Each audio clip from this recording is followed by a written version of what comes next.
Busy show today. Dale Earnhardt Jr. is still considering opening a NASCAR Cup Series race team. NASCAR gets maybe its biggest TV ratings win of the season. It's show and tell Tuesday, so today I'm going to go through all of the mail y'all have sent in the last couple of weeks, and our friends at Lionel have some pretty exciting diecasts and contests to reveal on the show today.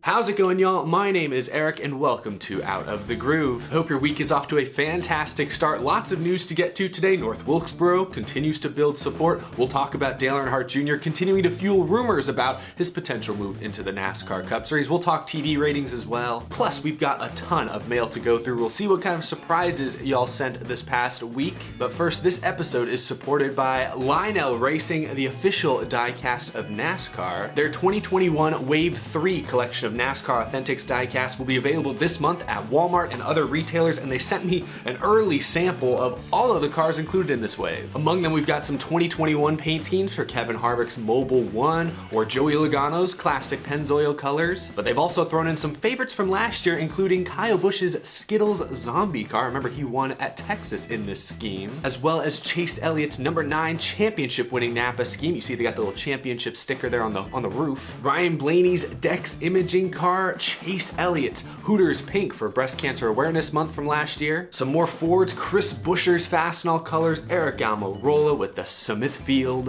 And there's also a couple Ryan Newman cars included in this pack, including his Oscar Mayer Wiener car in both standard and liquid color edition. Oh yeah, take a look at that shine. A limited number of these special cars have been placed randomly throughout stores. So next time you're at Walmart, venture down the toy aisle and see if you can find one of these babies for yourself. Again, a huge thank you to Lionel for sending me one of the first batches of 2021 Wave 3 NASCAR Authentics diecast. These will all be available this month at Walmart and other retailers near you, and they also sent me a couple extra packs of cars that I will be giving away to you. If you want a chance at winning an entire set of Wave 3 NASCAR Authentics diecast, check out that top link down below in the description. All you have to do to enter is sign up for the Out of the Groove Weekly Viewer's Guide. It's free, once a week, dropped into your inbox for your viewing pleasure. More great NASCAR content for you. That's how you enter for a chance to win a complete set of Wave 3 NASCAR Authentics diecast. And we'll also be giving away some smaller prize packs as well. There'll be one grand prize winner and several smaller prize winners, but we're gonna put as many of these diecasts in as many of your hands as possible. Huge thank you to Lionel for making this possible. Now, let's get on with the rest of the show because we have a ton of news to get to before we open the mail. I told you, this is a packed show. I wanna start with this cool thing I saw yesterday. North Wilkesboro continues to draw new headlines ever since Marcus Lemonis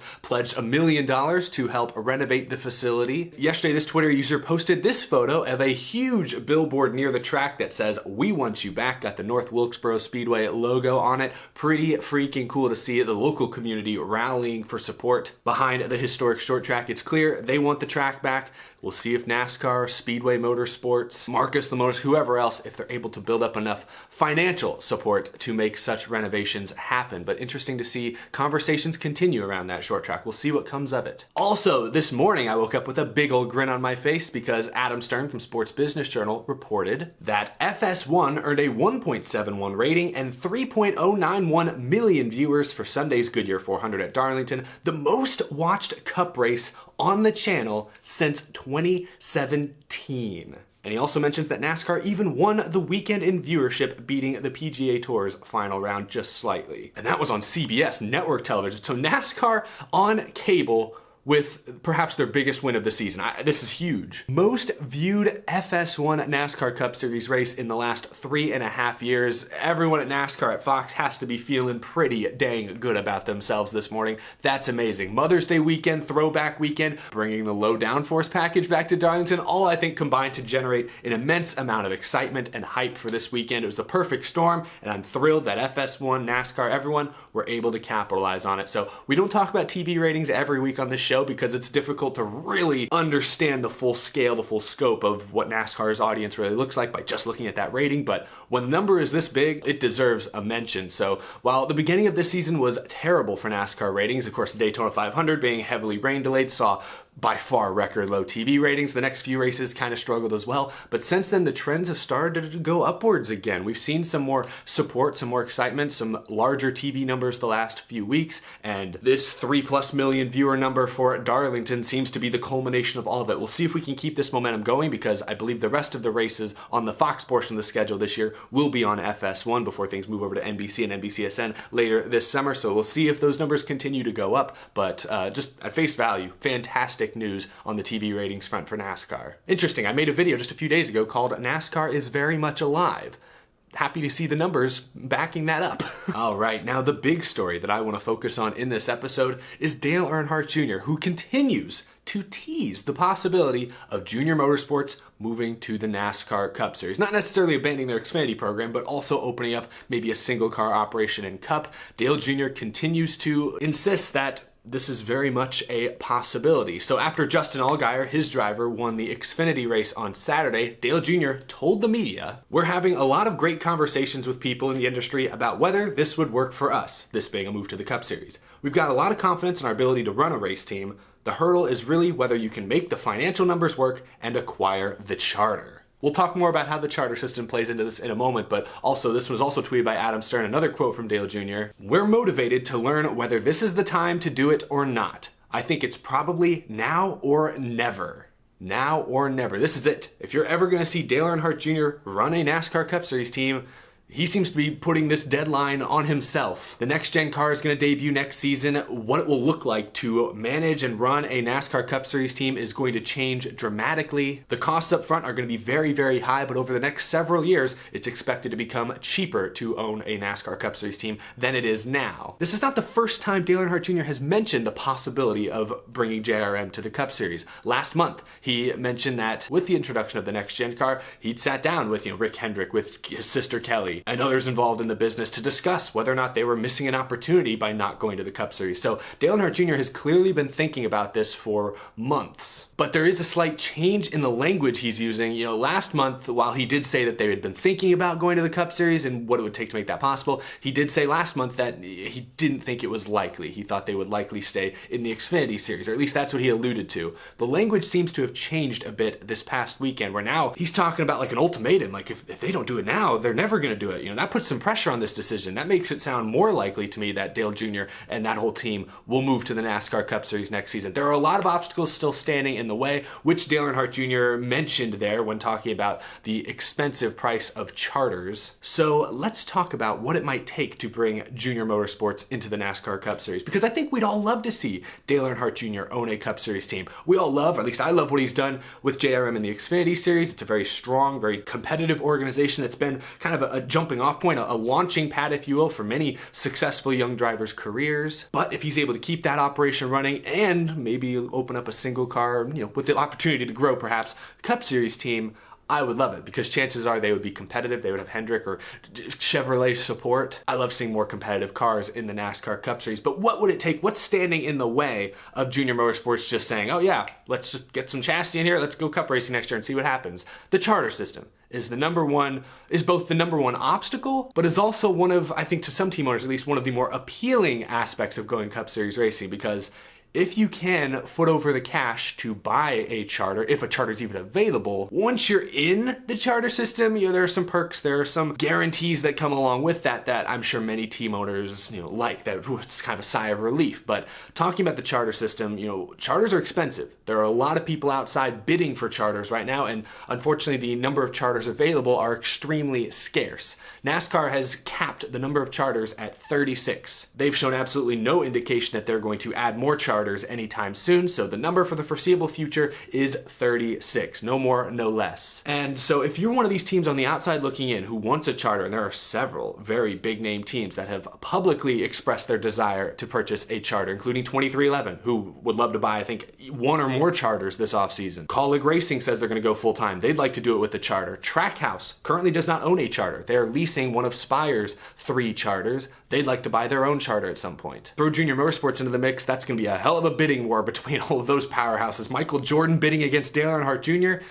I love Dale, but Michael Jordan probably wins that bid. His pockets are a bit deeper. No, this is all empty conversation, however, because as of right now, we don't even know if any charters are going to be available. You know, between last season and this season, we knew several teams were shutting down, like Levine Family Racing, Germain Racing, so we all knew that at least 2 charters would be available. And that's why we saw new teams come in, like Live Fast, like 2311, Trackhouse is leasing one of Spire's charters. Right now, I don't know of any charters that are available. I mean, what teams would maybe be looking to sell at this point? I mean, JTG Doherty only has 1 charter. Throw them in the mix of teams that would probably like to secure a second if they could. I mean, could Roush or Ganassi, if Newman and or Kurt Busch retire, maybe they decide not to fill those seats. Maybe they sell those charters and go to single car teams. I'd be surprised, but you just never know. Maybe if SHR lets Eric Almirola go and Smithfield leaves, maybe they go to a 3-car team and sell that extra charter. I feel like if you have a charter, you really want to hold on to that thing. Or maybe they'll lease it. Maybe SHR holds on to that charter but sort of rents it out the same way Spire is doing to Trackhouse right now. Maybe they lease that to a new team. I don't know. This is all speculation. I don't know that any of those charters are going to be available. SHR will probably be a 4-car team next year. Roush will probably still be a 2-car team. Ganassi will still probably be a 2-car team. So what do these new teams do if they cannot get a charter? In the case of Junior Motorsports, where it already sounds like Dale Jr. is kind of on the fence about this whole jump as is, if they can't find the funds or if they can't find a charter that's even available, I don't think Junior Motorsports goes cup racing next year. I don't think, he doesn't seem like the kind of guy who would, race without a charter, without that guarantee, without being sort of in the inner circle, if you will. I don't think they do it. A team like Colleague seems to believe that they might go for it, even if they don't have a charter. 2311, we'll see. Maybe they have to put off expanding for another year or so. We'll just have to wait and see. This 36 charter limit, while it's good for the team owners that have one of those 36 charters, it does present a new barrier to entry for any team that does not have one of those charters, but has maybe the resources to fund a competitive organization. It's difficult to break into that inner circle again, for lack of a better phrase, because there's only 36 spots. It's not like, as more teams are interested, NASCAR can add 38 or make it 40 or something because they have so much more interest. We'll just add to it. You can't do that, because if you start adding spots, the purse money that each spot gets is going to become less and less and less. You're dividing up that pie more and more and more, and that's going to anger the people that have already spent the money to get one of those existing 36 charters. So NASCAR's hands are tied. They've said that they are not expanding the number of charters unless maybe a new manufacturer were to enter the sport, which is another reason to be excited about the next gen car over the next few years. But in the meantime, if the series is capped at 36 charters, I think it's going to be very difficult for Dale Earnhardt Jr., 2311, Colleague, etc., to get into the NASCAR Cup Series full time. But I will say it's been interesting to hear how Dale Jr.'s tune has slightly changed in the last month. Last month he sounded like, no, we're not going cup racing, guys. Yeah, it'd be cool. We thought about it, but now we're not doing it. Now it sounds like, they're up against a deadline. It could go either way any day now. So keep an eye on that story. I'd love to see Junior Motorsports open a Cup Series team. Hopefully they find the financial resources to do it. But let me know down in the comments below, if Junior Motorsports does open a Cup Series team, who would be their driver? A lot of people say Justin Allgaier, veteran driver, been with Junior for a long, long time. Let me know who your pick would be down in the comments below. Now, it's that time of the week. I know we missed last week because it was the throwback week, next gen reveal. Last week was so dang busy. I could not find time to fit this in, but it's back. Show and Tell Tuesday returns. Let's see what y'all sent. Nick sent a package full of some miscellaneous goodies, including, this is big, Matt Kenseth's 2005 DeWalt car in 1/64 scale edition. Oh, Hot Wheels. This is amazing, Nick. For those who don't know, Matt Kenseth's 2005 DeWalt car is my favorite Matt Kenseth paint scheme of all time. It was the first one I saw race in person. I used to have a 1/64 scale version of this car, but as a kid, I chewed on it, threw it at the wall. I don't know, I was reckless, so it has tons of dents and stuff over it. This thing is brand new, right out of the box, clean and pristine. That's awesome, Nick. This is huge. He also sent a Ricky Stenhouse Jr. Fastball 17, pretty cool, as well as some NASCAR trading cards. In sleeves, check out Terry Labonte right here in the Kellogg suit. Oh my God. And a Matt Kenseth, is this a puzzle? Oh, an 100-piece puzzle. Look at that. Oh yeah, pieces are still in there. Better not lose one. Yeah, this is awesome. I will have to put this one together. Thank you, Nick. Judson from Judson's Racing Network also sent some pretty cool NASCAR throwback trading cards. Jeff Bodine right here. Awesome stuff. Oh, and of course he sent one of his stickers. The grind, the hustle never stops. I respect it. I respect it. From Sean in Missouri. Oh, he sent, this is a beautiful one. He drew it himself. Matt Kenseth's 2012 Kansas win. Check that out. Beautiful. Got the colors, the zest colors exactly right. What How'd you do that? That's impressive. Matt Kenseth's final win with Roush Fenway Racing. Thank you for that, Sean. Another one for the fridge. I'll have to show you guys my fridge one day. Gavin from Missouri sent me a custom painted NASCAR diecast. Look at that gold. Can I get in the light? Oh yeah, look at that shine. Nicely done, my friend. We've got some big boxes to go through here. This first one, I want to open the note first, is from George in New York. And my gosh, he sent me a bunch of stuff wrapped in bubble wrap. Let's go through this. Oh my gosh, it's a ton of retro stuff. Kurt Busch bobblehead, look at that. Why does that look exactly like Kurt Busch from 2004? Holy moly, that's impressive. Also some throwback diecast, Jeff Gordon rainbow car. Check that out. I love the packaging too. This looks super great. Just in time for throwback weekend. Oh my, one of my favorite throwback schemes from this past weekend.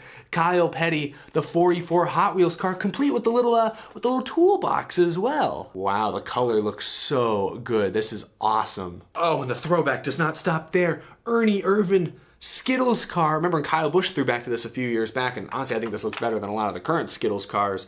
Taste the rainbow. Wow. This stuff would have fit right in with throwback week last weekend, and there's still more. Oh gosh, these little like micro haulers. You got, this was a 21 car Michael Waltrip, I believe. Wood Brothers. Tiny little truck, but that's super cool. There's more here. Another Hot Wheels one. This one's even smaller. The Kyle Petty 44. That's pretty sweet. And then there's Skittles, another Ernie Irvan. This one, that big car I just showed you is not going to fit in here, but the style's the same. I didn't even know they made these like micro haulers like this before. That's so super cool. Something different that I had not seen. So much 90s goodness, some Todd Bodine magnets. Wow, where do you get all this stuff? Goodness. This is still all from George. NASCAR Trivia Pursuit. Does it still work? Does it work? It probably needs batteries. You know, I'm gonna go put some batteries in it. I'll be right back. All right, we put some batteries in it. Let's see what happens. Ooh, it beeped. Ooh, it's rolling. Oh, I can't believe this thing still works. Pits. The category is pits, okay. How do I work the buttons? Okay, here we go. What lane does the lead lap car occupy in a NASCAR Winston Cup race restart?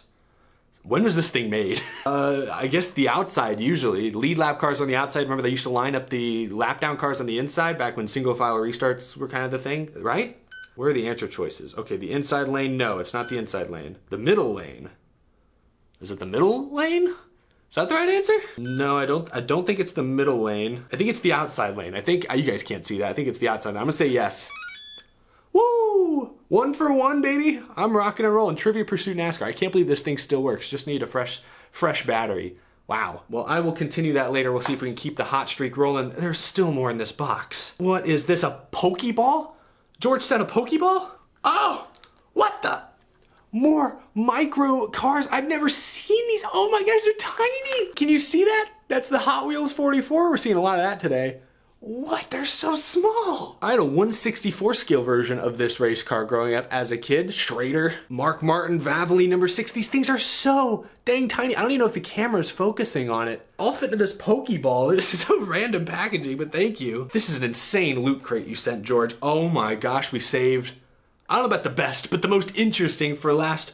A Carl Edwards 1967 Shelby GT500. What? You know, I had something kind of like this. I had a Matt Kenseth car kind of like this that I always thought was interesting. I'm gonna take this out of the box. I gotta get a closer look at it. This thing looks wild. Look at that. Oh my gosh. Oh, it's screwed in. Oh, good thing I've got my Work Pro toolkit right here. How many sponsors can I plug in one episode, I wonder? Oh yeah, but oh my God, look at the rims. Oh, they're so shiny. This is hard freaking core. Carl Edwards, you know, the first race I ever went to, going back to that race in 2005, was won by Carl Edwards in the Office Depot colors. The car didn't look anything like this, but the colors are at least accurate. This is super retro, super cool. Thank you so much, George. What an impressive throwback loot crate. GN from YouTube, friend of the live stream, sent the NASCAR Winston Cup 2003 year in review. I love it. This is like a perfect movie. I know the good guys are gonna win at the end. Yeah, Matt Kenseth there on the cover. This is awesome. Can't wait to watch it. This is fresh. It's like a brand new DVD. Awesome, awesome stuff. Here we've got a box from Corey in Alabama. Oh my gosh, and they just sent a box of diecast cars. It looks like a lot of Matt Kenseth cars. Oh baby, the R&L Carriers car with the wing on the back. Classic. I don't have this one actually, not with the wing at least. Ooh, another card tomorrow. Matt Kenseth Carhartt scheme with the wing. These are great. Fifth Third Bank. This is what these cars used to look like before the ones Stenhouse and Chris Buescher have run lately. Wow, and so many more. The Affliction car from 2011, I believe. I didn't know they even made this into a diecast. Oh gosh, and even some Red Bull diecast. Check out this old 83 car. Oh man, Red Bull cars honestly did look really cool. A bunch more in here as well. Thank you so much, Corey. I appreciate it. My shelves get more and more cluttered up by the week. This package comes from Eric in Mississippi, I believe. Sent a couple of Jimmy Johnson cars. It was kind of folded in the box, but Jimmy Johnson, here's a old school NASCAR Authentics from, I believe, 2016. Doesn't actually say for sure, but roughly 2016, I think. Jimmy Johnson, the cobalt colors. Maybe it was 2015, I don't really remember. Also, this one, ooh, another Jimmy Johnson car, last year's Dale Earnhardt Richard Petty collaboration. I love it. Last box. We always save one of the biggest boxes for last. You guys are crazy. I really, really do appreciate the support. This one comes from Patrick in New Hampshire. Oh, I see some more throwback goodies in here. First thing I see, a giant